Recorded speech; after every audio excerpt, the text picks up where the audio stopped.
Evening everybody, this is Keith and Paula's Pond Build. I'm giving you a little bit of an update this evening on the pond that we're building, the temporary pond we've got up there that's holding the fish.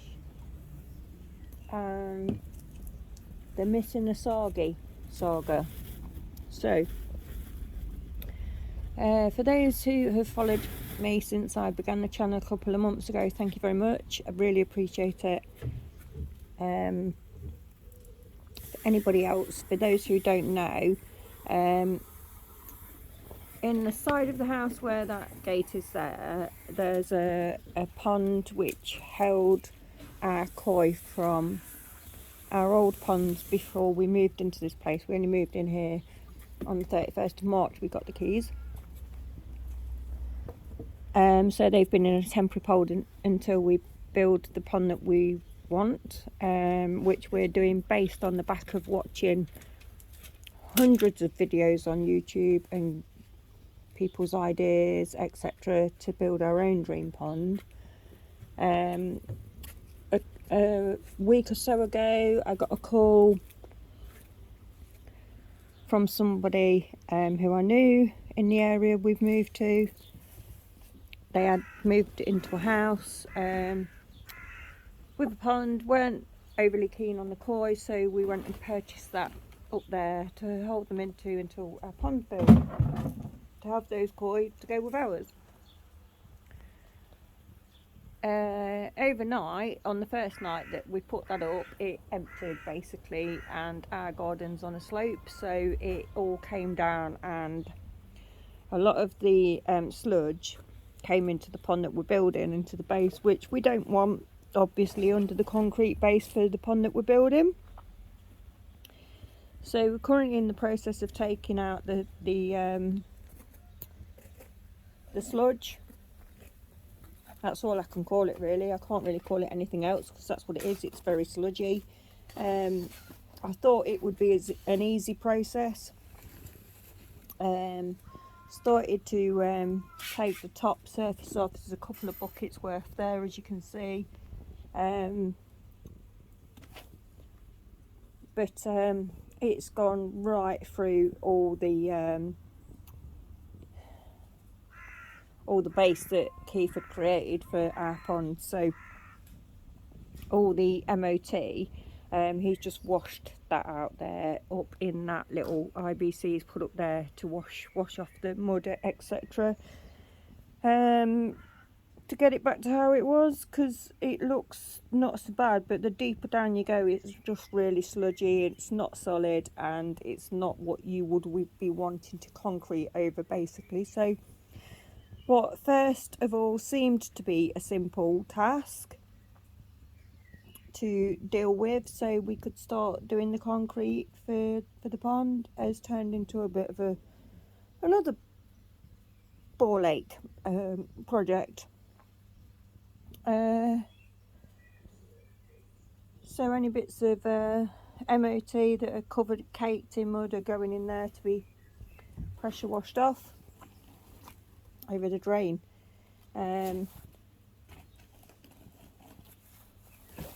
So I was doing that earlier, but because it's so warm, I've decided to call it a night, do a bit of an update video, and I'll finish this tomorrow. I'll start it in the morning when it's cool. To give you another update on, let's just go up to the temporary pond I want to show you, because I'm so pleased with this filter. Keith did actually buy some floss as well, so that's also helping. I'd highly recommend that.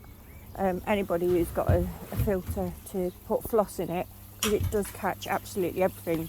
Look at this, guys, it's absolutely crystal clear. If you think about on Friday, you couldn't see much in here at all. It was like pea green soup. It was horrendous. Even the algae on the bottom is starting to go. Now, just because the water's crystal clear, that does not mean that the water is quality water. That is something I'm keeping my eye on. I don't have any testing kits. I don't have any testing equipment. I have had a dechlorinator in the past. It's not something I'm going to be purchasing for the future, and there's a couple of reasons for that.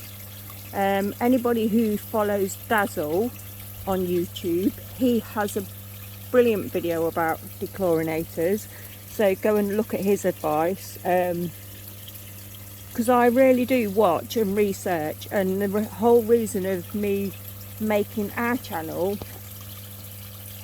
is so I can condense all that research to give you my opinion, our opinion on what is best.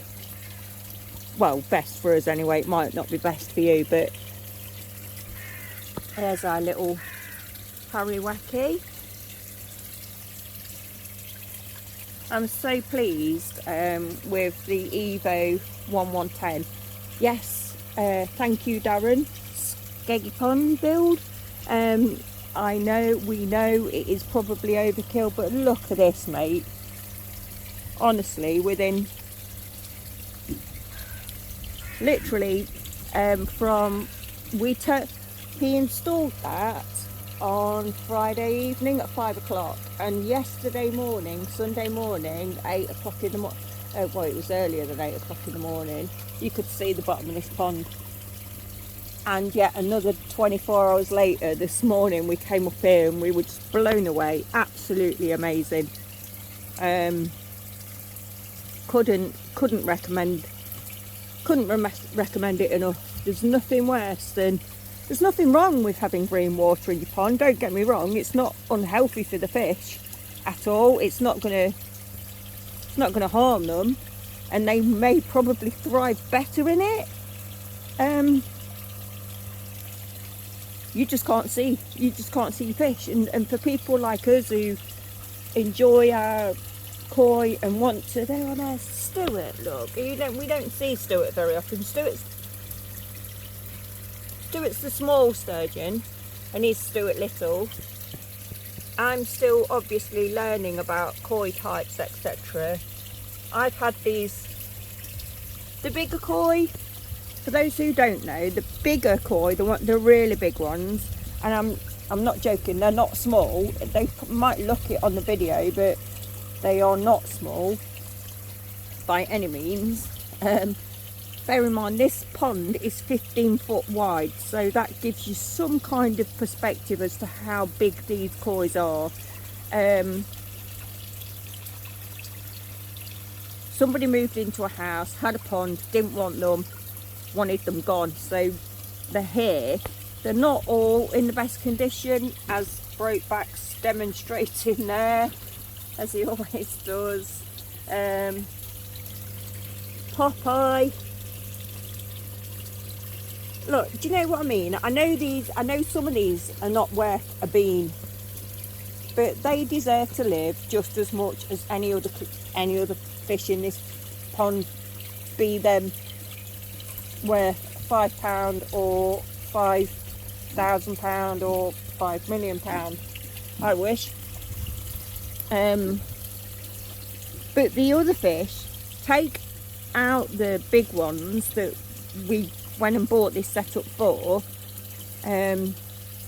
Since then, our koi were in the little pea green pond that was at the side of the house with the dogs, our girls.